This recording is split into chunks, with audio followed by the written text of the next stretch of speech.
Yo, what's up, guys? Welcome to another episode of By All Means. Today, I've got another incredibly talented guest, someone who I know in a completely different capacity. And when I came across them on Instagram, I was just like, you know what? This is going to make for an incredible conversation. Introduce yourself, man. Yes, ladies and gents, my name's Kier. Nice to meet you all. Is that all? Like, I mean, That's it. That's all I have to say, to be honest with you. So I was telling him off camera, by the way. I came across him because obviously he does music and we have mutual friends. Someone shared his music, and I promise you, I would have just brushed past it if his music weren't good. But like, he actually makes some pretty good music. So we're gonna talk about the music, but I like to play a little icebreaker with people just to get people comfortable and just a little bit of a laugh, a little bit of a giggle. Most of it's like this or that, but I'm just gonna ask you some quick fire questions as well. It's like literally 4 or 5. You know me, quick fire is my game, mate. That's all right. All right, quick, easy one. Rap or drill? Rap, 100%. Who's winning the World Cup? Quick fire. You know. England, fuck it. Yeah, it's crazy. So you took all of that time just to to decide England. Drake or Kendrick? Drake. Preferred holiday destination, Bali or Zanzibar? I've never been to either, but I'm gonna say Bali, and only one person will know why. Okay. Crazy night out or a quiet night in? Crazy night out. Love that. Do you know what it is? Because normally people are like, quiet night in. No. I have a crazy night in. Afro beats or dancehall? Afrobeats. Really? Yeah, definitely. I would have assumed dancehall just because. I like dancehall, but there's a level of aggression that comes with it sometimes. Afrobeats, you can kind of vibe a little. No, I've always much preferred dancehall. Oh, for real? Always, because I mean, it's one of my favorite genres. I mean, I grew up in Tottenham, innit, and this is like Jamaican influence is strong. Absolutely, yeah. Here in North London. Would you like after your life's done, maybe long? Would you rather someone write a book about your life or a movie on your life? A movie. Okay. Yeah. It's probably because people's attention spans just. Yeah, and whoever the actor is that plays Max Brannan in EastEnders, he can play. You go out. Yeah. Steak or lasagna? Steak. Why does everyone say that? Easy. Lasagna is literally my number. My brethren would have said lasagna. But yeah, so let's get into it. Let's do it. How long have you been making music? I've been making music now, so I'm 36. I've been making music since I started writing music when I was about 14. Long time. Yeah, very long time. And then I first got into the studio and did a bit of recording with my brethren Eugene when I was about 16. I'd say 16. And then I started to get into it a little bit more with another guy that I know called LMN, and recorded a couple of tracks there. And yeah, and that was that really.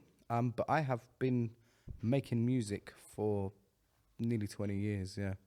But I'm assuming most of the time you've been making music just for yourself, your friends and stuff like that. How come now you've decided to, or what's the story behind you decided, you know what, now I want to put it out there. Put it out there. Yeah. So I've struggled with my mental health a lot over the years. And something that's always helped me is writing music. I think in terms of me pushing it out there more now, I've changed the way that I've written my bars, what exactly I'm trying to aim for in terms of the people that I'm trying to interest in my music as well. So I'm trying to, at the moment, get more of a grip on, you know, young men who are struggling with their mental health, who perhaps don't always say things like, I'm not in a good space today. I'm struggling with, I can't do this. Actually, I can't cope. So I tried to change it around a little bit. And I started to write a few different little freestyles, just, you know, things on like drill beats. Like I said, I prefer rap to drill, but I tend to rap on drill beats, if you know what I mean. Mm-hmm. So I did a bit of that and was trying to write a little bit more from my heart. And a good friend of mine heard what I was doing and asked me if I'd be interested in sort of trying to further promote myself and promote my music, which I said, of course. I'm very lucky to have a good guy around me called Travis, who has helped me massively with my music, and he's put me in touch with his brother, Marcy Phonics. And so between me, Travis, Marcy Phonics and my friend Waleed, who I went to school with. We sort of came together as a bit of a team at the start of this year and really tried to push me forward. Was trying to get out 6 videos before the end of the year, seeing what happens, etc., etc. So that's it, really. It's more circumstantial than a planned thing. And also as well, you know, I'm getting on a bit, getting a bit older. I'm not your young Central C. I'm not this new young handsome rapper out on the block. You know what I mean? I'm an old handsome rapper. Fair enough. So it's more like just go for it. You know, give it a go, see what happens. It's interesting that you talk about mental health specifically because of. Hope you won't mind me saying this, but obviously Go ahead. we met working in a mental health hospital. Absolutely. And you're one person that I would never be able to point at. And I guess that's the issue with men in general, that you'll never know what they're going through because they play it off. How important was music in you getting through what you were going through mentally? Massively important. Was it just a distraction or was it something that gave you genuine happiness? No, not at all. I would say it's neither of those, to be honest with Okay. you. It's almost like a letter to my friends and family, you know. So where I might struggle to say, I don't think I can carry on. I could put that in a bar and make it sound hard. So instead of saying to my friend, you know what, yeah, I don't feel like I'm doing very well today. I don't think I can make it. I don't think I can make it through the day. If I put that and said, I don't know, I just want to get paid, but I have to struggle. I just want to make it through the day. And people, oh yeah, that's great, mate. Like they hear what I'm saying, but in a very different way. So that's what it is. It's more like a letter to tell people how I'm feeling. Is that what all your music is like? No. Or So, okay, so tell me about the type of music you make, and if you feel like at some point you're gonna tap into other genres. I would love to tap into other genres. The type of music I make right now, I grew up listening to Kano, to Gets, you know, primarily. I would say those. To be two fair, your there. music does reflect a lot of grime. Yeah, like absolutely. old school grime. Old school like, grime. That 140 to 150, sitting in that type of range there. That's where I'm comfortable. That's where I like to have fun with the flow and I love that, and that's where I allow myself to get out a little bit of how I feel, what I'm trying to say. But don't you think that kind of music's dying out though? Like even they don't really do that kind of music anymore. I get you, but like I said to you here, like when you was asking me questions before the camera started rolling, like I'm not too current. I'm not up to date. Yeah, Like, I'm not really interested in what the rest of everyone else is interested in. I like what I like. I mean, obviously, I'm 28 in it, so 15 years ago when I was growing up in secondary school, and I grew up in Tottenham, Skepta, Chipmunk, Wretch 32, Scorchers from Edmonton. Do you know what I'm trying to say? So this was literally my influence. I went to the same school as Avellino, for example. You know what I'm trying to say? Yeah. So it's got a strong influence. So people like myself will absolutely enjoy it and love it.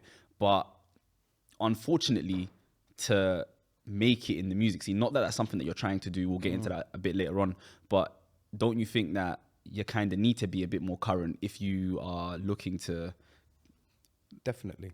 kind of, I won't say make it, but like to kind of promote your music? Promote yourself. Yeah. So I think, you know, one of the last songs I did, or the last song I released, Geezer. I like the tune. It's happy. It's floaty. It's this. You know, we never had it easy. You know, I'm a geezer. You know, and like the vibe of the video is fun and having a laugh. So that's something that the people around me who I'm working with were trying to sort of say, look, this is good for you. This is going to, you know, draw people in. It's going to give a little bit of, I don't know, that current vibe, that feeling, and I love that, and that's brilliant. But that's I not think, you. yeah, I don't care if the world wants a smile, and I feel sad. You're going to give them sad. You're going to get sad. If the world is sad and I'm smiling, you're going to get a smile. Like I don't. And Current ain't. I genuinely believe that's the best way to create your best art. Because even myself, when I'm writing, whatever I'm doing, my best work is when I feel good or when I pour my heart into it. Absolutely. So say right now you feel sad, but you're trying to make a hit. A hit is like a happy, bouncy banger. There we go. it might do the job, but you might not like it. You No. might not enjoy your own music. No, you don't. So And that's the sacrifice. Is sometimes it's understanding the process of making a track to try to promote yourself, or that sort of cathartic side of things where you're trying to write music or write words to help people understand where you're coming from. You know what I mean? tell me about, obviously you mentioned it before, your friend group, because I came across on Instagram recently a brand or a collective called The Future Is. Yeah.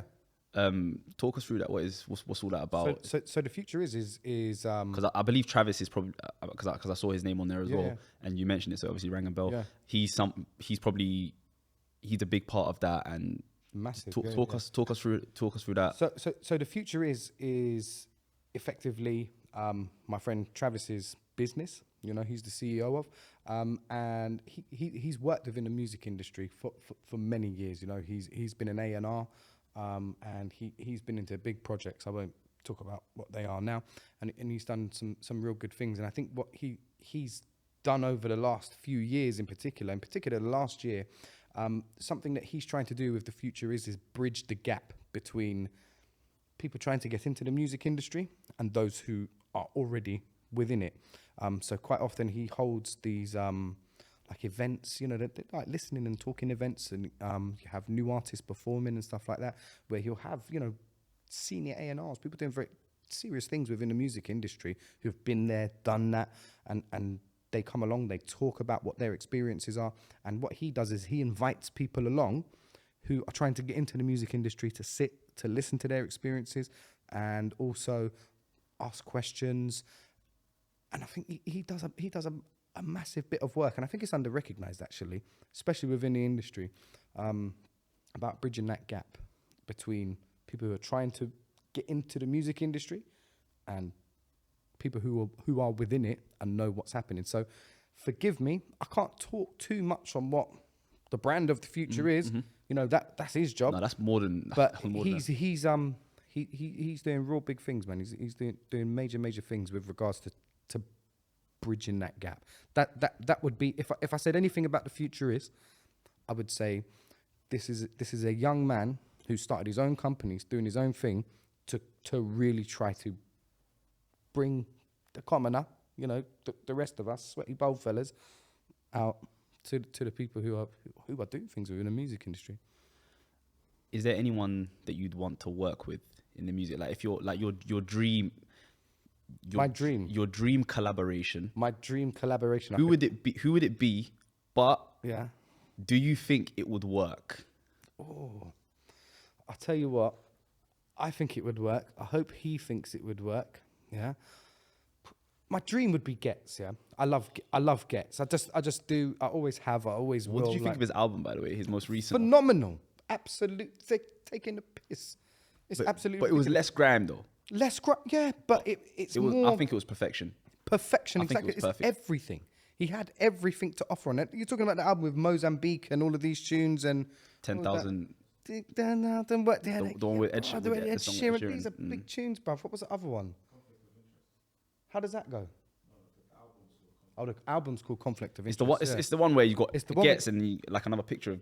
Yeah, mate. He's unbelievable. Yeah, with the baby, the young man, the older. Unbelievable.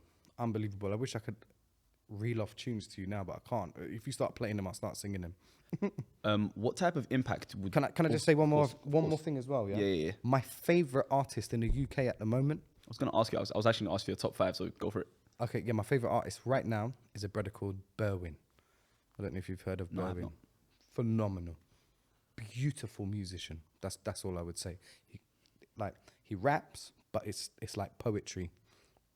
Amazing voice, like incredible backstory. Yeah. I started following Berwin when he had something like 900 followers on his Instagram. Now he's 40K plus, performing at Glastonbury and these things. You know, really, he's my favorite. Now that we're on the topic though, what was your top 5 artist in the world be, actually, not just you? My top 5 artists in the world? I mean, I could tell you who the top 5... No, your top 5. Like, who do you like? Gets, Berwin, Sam Tompkins, Okay. I really like this singer called Michelle. I don't know if you know her. She's a singer from London. Amazing. She wrote a song called Closure, and that You know someone's really into their music when they start giving you names of people that they like. That's not heard of. Yeah, If you're asking, I'm gonna tell you Chris Brown. Do you know what I'm trying to Oh say? nah, fucking hell. No. I'm a better dancer than him. Yo, you can't say things like that. And stand up and start dancing. Michelle, honestly, she's incredible. She wrote a song called "Why Do I Get Closer When I Need Some Closure." Amazing tune. So we've got Getz, Michelle, Berwin, Sam Tompkins, and one more. Do you know what? It's gonna be cliche for me. Yeah, it's Adan, but I have to say Eminem because that when I was little, yeah, Of course. like all my friends were black fellas. They still are, but I liked rapping, and I didn't feel like It was your. that was my lane. You know what I mean? It was more. Oh, I can. How do you overcome that? Now that we're on the topic, how do you? I just think it's different now, innit? You know. Do you feel that people that look like you, white people, do you think you'll ever be embraced in rap fully? Because I don't think. I think it took Eminem decades. Obviously, things have Absolutely. changed a bit now. Yeah. But like, and also, there's not many in the UK scene, for example. You look around. And there's very, very few. You feel me? Like there's obviously Don Strapsy, Central C. There was English Frank, Benny Banks, but like this is such a small. It's such a small type of market. So I think it's a shame. Central C ain't white, is he? um, He's Moroccan, isn't he? I wouldn't know. I just Bet you wouldn't, mate. We all the same, didn't we? didn't say it. I didn't say that. But yeah. So how do you think you can overcome that and kind of For me, get it's nothing that I'm trying to overcome. okay. I like rapping. I like it. It gives me confidence. It makes me feel good. Sometimes I like if someone says, "Oh, you spit some bars, do this." I like being able to do it. I don't care. The last thing that comes like to my mind now would be, "Oh, you're white and there's a room full of black fellas here. What are they going to think? Do you think are they going to allow you to come in as a white?" Doesn't cross my mind. Don't cross my mind. Like I think we've got top tier rappers. Almost of most ethnicities out there. You know, you could name a few. Nowadays you got Australians, What's his Albanians. name? What's that guy? Is it Young and Lips? Have you heard of that guy? Australian guy. How will I know? Said you wanna run for me. Love before. You know way too much music for me, bro. Big- I can't keep up. Young and Lips is another one. Serious artist out there. Very, very big. Yeah. And I don't know what his ethnicity is. It's from Australia, but he looks kind of like half black, half Filipino or something. Forgive me. I don't know, but yeah, trust me. I was gonna say, right? Obviously you've spoken about how Kano gets all of that. Is there anyone that you model your music around, or because like I mean, even the greats like J. Cole, it was Nas. You know what I'm trying to say? Like everyone, Chris Brown was Michael Jackson. Like everyone's got someone that they look up to, and that's their inspiration. So who would your inspiration be? It's funny you say that, yeah. So if I was going to draw inspiration for myself from music, I would, strangely enough, Michael Jackson would fall in there for me. He's been a massive part of my, ability to understand music. So I remember reading the CD case thing. Like back in the day, you used to get the CD case. It would say so each track was written by, produced by, backing vocals by, something else by, I remember, and it all said Michael Jackson. I used to think to myself, how's he doing that, the backing vocals and the front vocals at the same time? Because I had no concept of studio or recording in layers and Yeah. So that was something for me, and quite often when I get into music and I say something, like quite often you'll hear me say, "Just leave me alone." I hear Michael Jackson, so just leave me. I do that. Like he's a massive part, I would say. And then do you know a lot of like music that my mum used to listen to, like you probably wouldn't have heard of, like Van Morrison and Bob Dylan, a little bit of the Beatles, and then it drips to hip hop for me. So it was being little, listening to what my mum was listening to, Then in the early 90s, you've got Biggie, you've got Tupac. And then as that sort of rolled on, the late 90s, early noughties, you got Eminem, and then the UK thing started going off, and you got Soul Solid and this and that. And it just, I don't know. Yeah, it just started to grab me from there, really. Let's circle back a bit to the whole mental health thing. Obviously, doing that, is that mentally taxing? And does the studio provide you relief from that? Because seeing what we see at work it can have a toll on your mental health, and it can be quite emotional as well. So does music help you, and how does music help you kind of overcome that? And also, one thing I will say is something that a lot of the patients have in common is they all really like music. And I feel like music is generally good for people's mental health. So how does writing music, I think I've asked you this question already, but obviously after a long taxing day, would the studio just kind of be like your relief? No. Okay. That would be something else to do. Sometimes, like for me, like if someone's like, all right, you've got to write this and you've got to do that, and that becomes more work for me. You know, I've got a full-time job, I've got a child, I've got a life, I've got my own things I have to deal with, I've got to make music, I've got to do all sorts of things. So sometimes it can be another plate to spin. It helps me strictly because, like I said, I can tell you how I feel and make it sound cool, even when it's not. That's the most helpful thing. And something that I've learned recently is there's a lot of other young men who feel the same way, and that's given me a little bit of energy to write a little bit more. And it's definitely not something that I got. Like something like the gym, you know, people, oh yeah, I've had a hard day, let me go to the gym, or let me go down the pub and all of that. I don't think, oh, I've had a hard day, let me write something. I might have a really bad 2.5 months. You know, I have weeks where I can't leave my bedroom. And after that 2.5 months, when that anxiety, that anger, that weird feeling alleviates, then the words start coming out. So that's more tends to be more when I write, as opposed to being like, oh, I've had a bad day, let me write about my bad day. Do you know what I mean? That makes sense. That makes sense. How far do you want to take this music thing? Like, is it? I mean, regardless of whether you make it or not, is it something you're still gonna carry on doing? Absolutely. Always. Yeah. I don't stop. Would never stop. But what's the plan after these six songs that you've got planned coming by the end of this year? What is the goal after that? Do another 6. Yeah, why not? Until I run out of money, run out of bars, or run out of steam, I'll keep doing it. And once I've run out of steam and run out of money, I'll still have bars. You know what I mean? Once I've run out of bars and run out of steam, I might still have money. Like, I don't know. You know, I really have. I couldn't say, do you know what? Yeah, I just want to make it.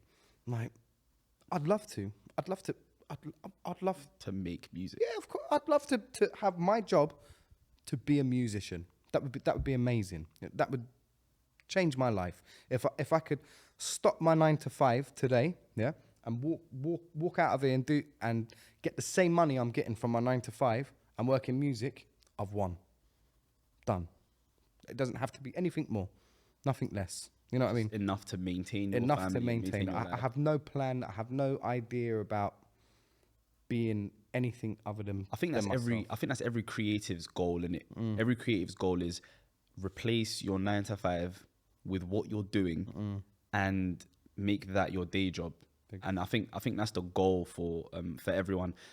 Is it difficult for you to transition from a 9 to 5 to making music, or is that something that just comes naturally? No. I feel like I know the answer to that because of how passionately you speak about music. Do you listen to music when you're down? Yes, I do. Does the music you listen to depend on your mood? Yeah, massively, definitely. Yeah. And do you know what though? Like, I listen to like a lot of singers. Strangely enough, you know, like I think I suppose the most interesting part of anyone's life is going to be the difficult ones, yeah? So when I am feeling down or I do feel sad and I do feel these things, you'll catch me with that ballady type tune. You know what I mean? Like, I won't always draw for the roll on a roll and fuck. Smash my. I won't always go for that because it's probably it's not good for me. Yeah. So I might go for a Whitney Houston or something like that. You know what I mean? Yeah. With regards to mental health, obviously, I'm going to keep going back to that because this is something that we do whatever you do. Professionally. Do you think the fact that you make music helps you understand your younger patients better? Yes. Yeah. Easy. Okay. Definitely. You know, part of my job is to encourage people to look at sort of furthering themselves in terms of education. And we're talking about people who suffer from serious mental health problems. And they've never done well in school. I didn't do well in school. But what I can do is attract them into perhaps exploring language through writing bars. So, you know, I can't say anyone. I nearly did. You know, I can think of one person who, you know, I worked with for a couple of years. You know, this guy had a very limited understanding of very basic things like what is a rhyme. Probably couldn't answer that question for you, but through a few months of him and I sitting together talking about how he feels, what it's like being where he is, what it's like suffering from what he suffers from, what his goals are, and how we can start to turn that into a story. And then we can start to understand what rhyming is, and we can put that together. And, you know, this guy's now writing bars, recording tracks, and so yeah, definitely. It's very, very rewarding though, isn't it? Like I feel like even though, as I said, it's very, very taxing, the job that we do is very, very rewarding in terms of when you see someone that is admitted, for example, and then you look and you take them through their therapeutic pathway, and then you see them when they're getting out. It's I feel like it's one of the most rewarding things in the world. Absolutely. Because with physical health, it's someone's got a broken leg. There's a process for it. Like put a cast on it. And you see it. You see it, you put a cast on it. But with mental health, two people that have the exact same diagnosis could be behaving in two completely different ways. Absolutely. And once you finally get to the bottom and the core of their problems and what traumatic experiences have maybe caused them to that or caused them to reach that level, it's such a beautiful thing. And I do genuinely believe that we are getting better as a generation, I guess, to be more conscious and more aware of mental health.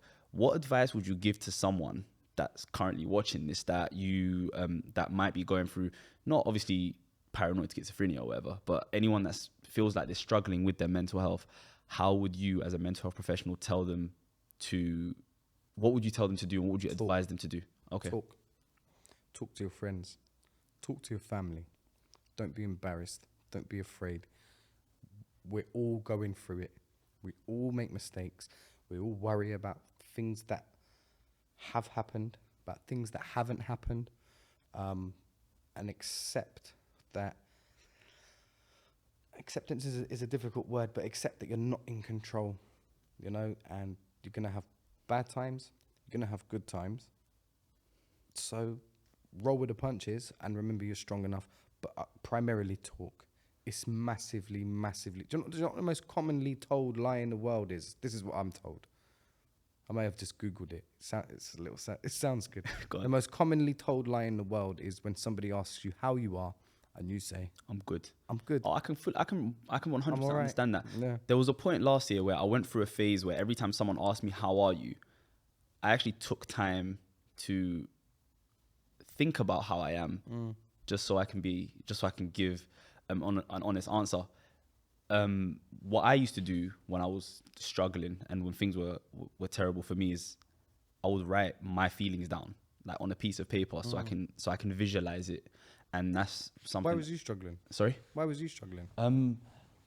I was struggling because I couldn't adapt to being with kids that were all high achievers. So what I mean by that is I went to a private school where you're babied, you're spoon-fed everything, and you're getting incredible grades. And you're like this, because the private school's so small, you're praised for every little thing that you do. You win a medal oh, praise, well done, your pictures on the wall and stuff like that. Mm-hmm. But then you go to college, you've got so many high achievers, and I just didn't know how to cope with that. And on top of that, I went to a college that was different to the one all of my friends went to. So me growing up in a community which is predominantly Somali, predominantly black, I went to a college that was anything but that. So I struggled to make friends, coming from being someone who's the popular kid, someone who was the high achiever, struggling to make friends, being away from my friends. And obviously you're going through that teenage patch of being like, obviously you're going back and forth with your parents. You want more freedom. They want to kind of keep you closer. There was just so many things that were going on with me, and that kind of weighed massively on my mental health. And I didn't know. Yeah. Because obviously I'm a talkative person. I'm a bubbly person, but I felt like I lost my spark, and like I struggled with a lot of things. The only thing that had going for me was sport. I was doing track and field at the time, but then I broke my collarbone and I couldn't even do that anymore. And it was just like, yeah, it's just yeah. The pain was like the physical pain was nothing compared to like how much I was struggling. Do you know what I'm trying to say? Do you know who Bugsy Malone is? Yeah, I do. He said it's not physical pain, it's psychological pain. Yeah. So it's like I didn't care that I broke my collarbone. I cared that I couldn't do the one thing that was kind of giving me an escape. Yeah. But yeah, no, I kind of I managed to get through it. And like the NFL sport was a very big reason. Like it was kind of my escape. On the Sunday, for example, you got 12, 13 hours of non-stop American football, and for that one day you can kind of just forget everything and just kind of be in your happy place. And then throughout the week you're looking forward to Sunday again and stuff like that. The closer Sunday comes and I feel like that kind of, not necessarily a distraction, but it kind of gave me a way out. Yeah, it gives you focus. Yeah. So during that way out, you start to feel good about yourself again. And then Do you feel good about yourself now? Oh, absolutely. I feel like I don't think I've ever been. Because, you know, if I look at a man like you, I look at you as a high achiever. It's funny that it's mad, isn't it? When you said to me, you'd look at me and you'd think, oh, you'd be the last person. Yeah. And I'd look at you and I'd say, but this guy's a high achiever. He'd be the last person. I'd think, oh, I don't feel like I'm achieving. Yeah. And this is the importance of talking, because you just don't know. You just don't know. You come in here with a cast on. Yeah. You've got a broken leg, mate. You got a broken leg, but oh, let me get that for you. You know what I mean? Of course. Come in here and say I'm all right. Yeah, no. So I always, since that, and I was like 16, 17 at the time. I'm 28 now. So since then, since I managed to overcome that, I've decided to like, and I'm not gonna say this is why I decided to work in mental health, but I've decided to be more vocal about mental health because I know how hard it is for people. Because for the first 17 years of my life, everything was rosy. Everything was incredible. Like I'm winning. I'm that guy. I'm going to competitions to participate here and there, and I'm trying to say I'm my parents' trophy child, etc., etc. But then once that's taken away from you and you're kind of tested in a way, you kind of like you need to start realizing there's more important things than just doing good, and you need to start realizing what your inner potential is, kind of just more self-worth, I guess. Because at the time, my worth was defined by my success. I needed to get to a point where I realized that even if I'm not achieving a single thing, I'm still an incredible person. Absolutely. And that was my struggle with mental health. And I feel right now I couldn't be in a better place. I've got everything going my way, alhamdulillah, and I hope that it stays this way. And I hope I'm able to overcome any test. But I'm like right now, I'm in a great place. I couldn't be better. But anyway, enough of the sub story. Enough of the sub story. Sub story. Yeah, no. And it's not. And this is again is part of what I try to do as well now with my music. Is it's not a sub story. It's not. It's real. This is it. You know, like I was writing the other day and I said something. It's like, you don't really know me. I'm like Bruce Wayne. You don't know about late nights holding a noose in pain. Yeah. You'll never know. You'll never know. How are you, Kier? Yeah, I'm all right, mate. You all right? And now we're talking about you. You'd never know.